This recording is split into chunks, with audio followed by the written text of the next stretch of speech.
I think 2016 was a really challenging year globally. So I live in London, although I travel all the time. And in London, the Brexit is a big issue. It's a big challenge. We are deeply unhappy in the business world, and people in London voted to stay. So that's caused a lot of uncertainty in the US. Nobody thought it would happen. We were all praying that Hillary would be elected, but Donald Trump has been elected, and that has caused a lot of liberal angst. So I think this year is going to be really challenging. And then in Turkey, last year you had your own challenges with the coup, and you had the referendum in April. Now I think, I was thinking about this question, the UK and the US, we are unused to such change and such trauma. So therefore we're talking about it all the time, and we speculated a lot about what the changes might be. But actually, for the advertising environment, it didn't really make that big a difference, either in the UK or in the US, and actually things have been more stable than we predicted. And I think here in Turkey, you're very used to, what's the best word, fluctuation or change. I could say turmoil, but I think the leaders here are very resilient, you're very used to dealing with change. So I think actually, I would say to any clients, talk to the leaders of the agency who'll be listening to consumers. So listen to what the consumers are saying. What's the sentiment in the market? How worried are people really? And what's it really going to affect in terms of consumption? So consumption of goods and consumption of media. And I don't think we're going to see that much change, because I think Turkey is a very resilient market. So I think economically the concerns would be more the devaluation in the currency is a business challenge, and I think if you're only operating within Turkey, and we do have many local clients, it's not so bad. But when you have clients who are expanding outside of Turkey, and obviously international clients who operate in Turkey, then it is a big challenge. My goals for Turkey, the country, would be to be stable and be successful. My goals for Turkey, for Maxis in Turkey, is for Neslihan and her team to carry on doing a great job. Actually, last year in 2016, I can't give you actual figures, but we had double-digit growth in billings, in revenue, and in our profit. So it was a fantastic year, and actually Turkey outperformed both Europe as a region and outperformed our global results. So we'd like more of that. But I mean, very specifically, we'd love Turkey, Maxis Turkey, to get into the top 10. Right now we're around 12 or 13.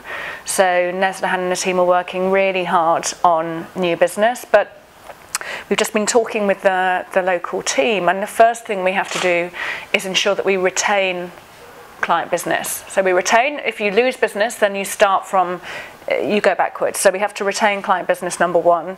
Number two, we then try and organically grow that business. So we do that very successfully here in Turkey, and all credit to Sibyl and Celine in Neslihan's team, where we offer more services to the same client. So we offer real-time campaign management to KFC, we offer social monitoring to Nestle, and we offer more and more services to clients like Huawei, who are new into the group. So retention, organic growth. We then try and see if we can bring in any other Maxis clients from around Europe into Turkey, or that if we can take any of our Turkey clients out to other markets. So that's kind of network expansion, which Turkey try very hard to do. So thank you, Nez.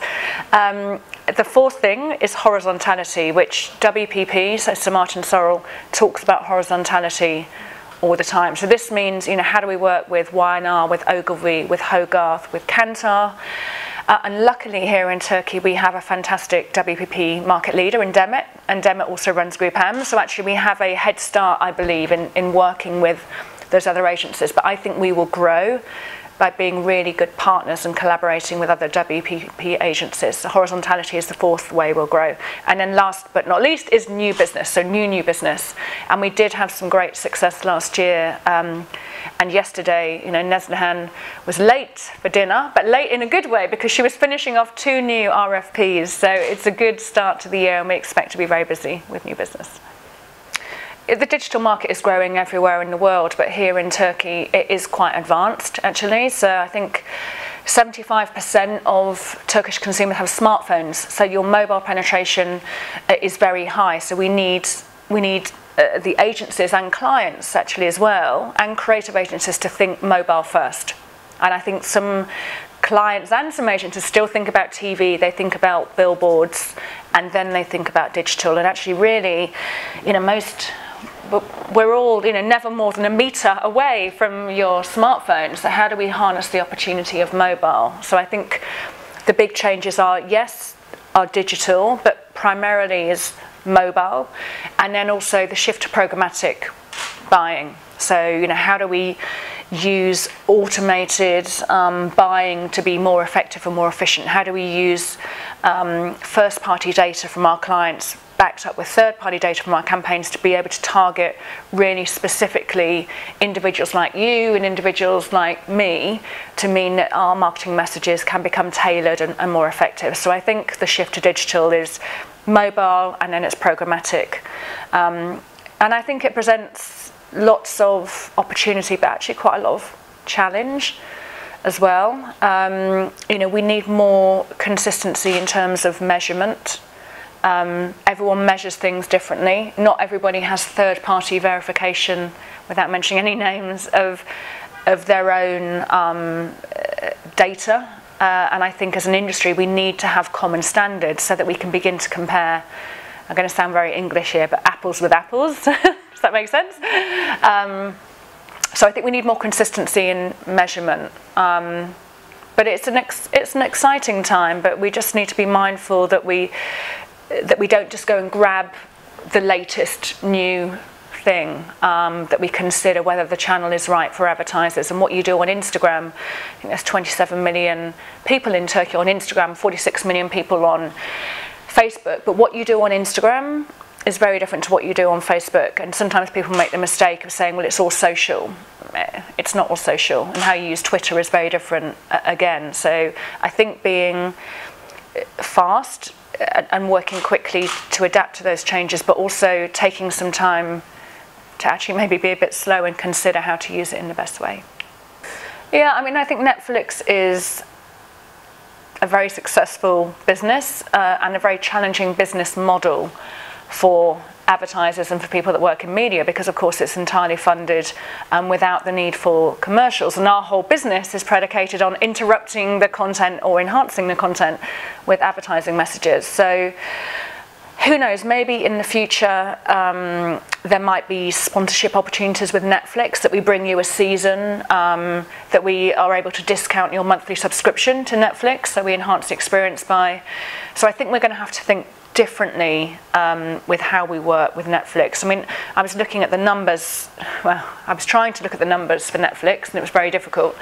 And I think it's been quite slow to take off in Turkey, but in other markets around the world it has really grown. So here in Turkey, I think it's good that you have Puhu and you have Blue, which do take advertising messages. And I think what we need is for more media owners to recognise that on-demand streaming video services are what young consumers really want. But actually being able to fund that with an advertising model is helpful to us. And also there's a limit to how much young people can pay for entertainment. If they're paying for some kind of cable TV, they're paying for their mobile phone, they might be paying for Spotify or Pandora, and then they have to pay for more TV. That suddenly you're spending $100, $150 just on your own personal entertainment. So I think there's got to be a limit, and I'm not sure that we've worked out what that limit is. So I think we are very supportive of Puhu. Really like that to do well.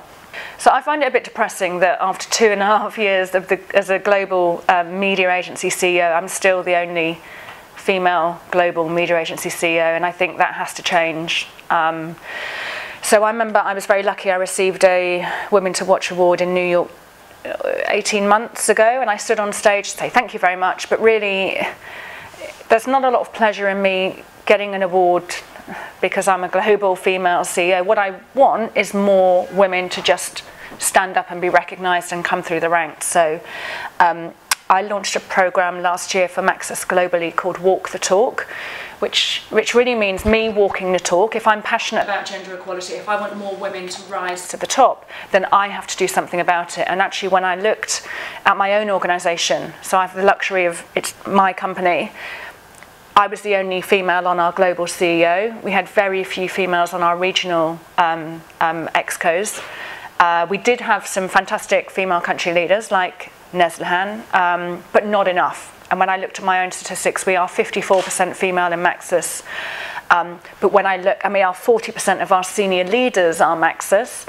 But actually, when I look at the very top level of boards or excos, we go down to 27%. So even in my own organisation, as a female leader, we were not good enough. So I started with getting the data, and then we created a programme that we ran for about 210 of our most senior women last year in Maxis. So we started in New York, and we had about 80 women across the Americas joining us there. Then we went to Europe. So Neslihan and 4 of her team came to just outside of London for a European session, 2 days. And then we went to Phuket in Thailand. It was like a world tour. It's very nice. But we took 210 women through a sort of 2.5 day very intensive experience to understand actually what were the internal barriers, what were the self-limiting beliefs holding us back, what was the voice saying, you know, don't be stupid, you can't do that, you're not good enough, and understanding that actually we all have these horrible, you know, gremlins we call them. And we just need to understand, and actually when you realise that you have it and I have it and Neslihan has it and Demet has it, you go, actually, oh, that's fine, it's quite normal. But what you have to do is learn how to quieten them down and then think about, actually, what could you do? What would you do if you weren't afraid? We talk about what's your bigger game and what are your bold moves that will help you get there. And then we help these women understand, you know, who are your allies, who are your sponsors, who are going to help you get to the top. And so that you have a plan, and what we aim to do is really release this genie of ambition in all of our senior women, but also help them do something about it. So everyone's come back, everyone's asking for a promotion, so that's a challenge. But we have, in all seriousness, we've promoted probably 25 of our women to senior roles or to new roles entirely. And we did a survey before Walk the Talk in each region, and we did it after Walk the Talk, and we found amazingly higher levels of connectivity amongst the women of Maxis, levels of ambition, and a sort of sense of ambition and connectivity were the 2 key takeouts. So that's a project we're really proud of, and each of those women have taken that back to their local office. And actually, if we add up all the mini Walk the Talks all over the world, there's probably about 600 women from Maxis who've gone on that programme. So that's what I've done, and what I need is there are lots of other people to do more about it. And I think gender equality remains an issue. And I think here in Turkey, you know, we're lucky that we have Neslihan running Maxis Turkey, who does a fabulous job. We have Celine running, you know, large parts of our business. We have Sybil running our digital parts of our business. And then we have Demet running Group M and WPP. So we have some very strong, uber-connected, wonderful women. But where are they beyond that, and where are they at a global level? So it's still my mission, and I'll keep talking about it until more change happens. So I think my first piece of advice for any woman is to read Lean In by Sheryl Sandberg. Have you read Lean In? Yes. Yeah? It's a good book, because what it does is it lays out some of the challenges that uniquely face women, but it backs it up with evidence. So it has lots of evidence that kind of make you realise that we're not making it up in our heads, that there are some challenges to overcome. So I think that's a really good start point. I mean, I think you need to ask yourself, you know, some challenging questions as well. I mean, I remember I was moaning one time about not having got a promotion or not sure if I wanted to go for it. And someone said, well, how ambitious are you really? You know, are you prepared to move country? Are you prepared to not see your children 2 weeks out of 4? Are you prepared to you know, do you need to have a difficult conversation with your husband to say, you know, my career needs to come first? And these are big, difficult questions. So I think you have to try and understand how ambitious you are really, and work out what balance you want between your, I think balance is a wrong term, what blend of work and life you really want. So I'd say read Lean In, then ask yourself a difficult question about how ambitious you are, and then realise that anything holding you back, if you are ambitious, then ignore that and go for it. I follow and admire tons of female leaders and male leaders as well. I'm not discriminatory. But I'm devastated Hillary Clinton didn't win, because I'd love to see Hillary Clinton running America, Theresa May running the UK, Angela Merkel running Germany, and suddenly we'd have strong women running the free world. I think Arianna Huffington is really inspirational. I think, you know, she's created her own businesses and she's changed, and she now is talking about how you can thrive and actually being wary of the lack of sleep. So I think she's fascinating. I think Sheryl Sandberg, we've talked about, is a huge role model, because she really does walk the talk. I think Neslihan here in Turkey does a fantastic job of being strong and leading our agency, and actually having a really good balance of strong, talented men in our leadership team and strong, talented women. You know, we're never going to promote women just because they're women. We just want to promote anyone that's brilliant. And then I think Demet here is truly an inspirational leader, who is a tough businesswoman, but absolutely brilliant and charming and smart at the same time. So I really think she does a great job. I could go on. I could probably list 100 women, and I follow most of them on Twitter, and I try and retweet them and cheer them on all the time. So things I'm really excited about for Maxus Turkey in 2017 is the launch of our TED division. So it's a play on words, because obviously TED Talks are brilliant and fascinating and everyone watches them, but TED for Maxus stands for Technology, Effectiveness and Data. And all we're really doing is putting those three disciplines together and putting them at the heart of the agency. So things like AdOps, which quite often are boring and put in a corner. If you don't get the AdOps right, which is the tagging of digital campaigns right at the beginning, then you can't measure how effective they are at the end. So actually thinking about the full life cycle of a campaign at the start of a campaign is really important. So we'll be reorganizing some of our internal technology effectiveness and data people into one organisation, and that's something we've done very successfully in the UK, and we're now rolling that out around the world. And we had our first TED week last week globally around Maxus, so with everyone logging on and looking at webinars and learning what that means. The other thing we're really excited about, and it's launching at a WPP conference at the end of March, is our technology consulting business. So we have a brilliant CIO, Chief Information Officer, called David Kagnoski, who's based in New York, who's ex-Ernst & Young, and he was a technology consultant at EY, and now he leads technology consulting for us. And actually David and Gary have been over here in Maxus Turkey working with the team on how we can bring that to life. So there we'll be advising on DMPs and DSPs, ad servers, and how all those different technologies can come together. So very excited about that, because we see consultants like EY, like PwC, like Accenture really encroaching on our business, but actually we're best placed really to advise on a technology stack. And just as many clients ask us to have a media neutral plan, we also want to give them a technology neutral plan, and we don't believe that clients should put all of their tech stack in one place. We think we should place their bets and be able to work across them all. So we're very excited about TED and then technology consulting. And then one of the product offers we'll have is a pay-as-you-go DMP. So many clients are looking at DMPs as a way to best organise all of the data they can now collect from CRM programs, from digital advertising, etc. But most DMPs are big, they're enterprise level DMPs. So Oracle have a product called Blue Kai, which is excellent, but it costs a lot of money to run and it needs a lot of data to feed it. We have a unique deal. I don't think I can mention the technology provider actually, but it's a pay-as-you-go DMP model which we'll be launching here, which is a really agile, nimble way to actually organise your data and be able to use it very quickly. So we're quite excited about that. And then last but not least, we are really investing in the area of content. So we just promoted Ezra to head of content actually across Group M, so working for Maxus but also Group M, and looking to organise partnerships with media owners, produce original content, look at native content, and really think about solutions which are not banners and boxes and spots and traditional formats. So I think we're really excited about that area as well. So really technology and then content.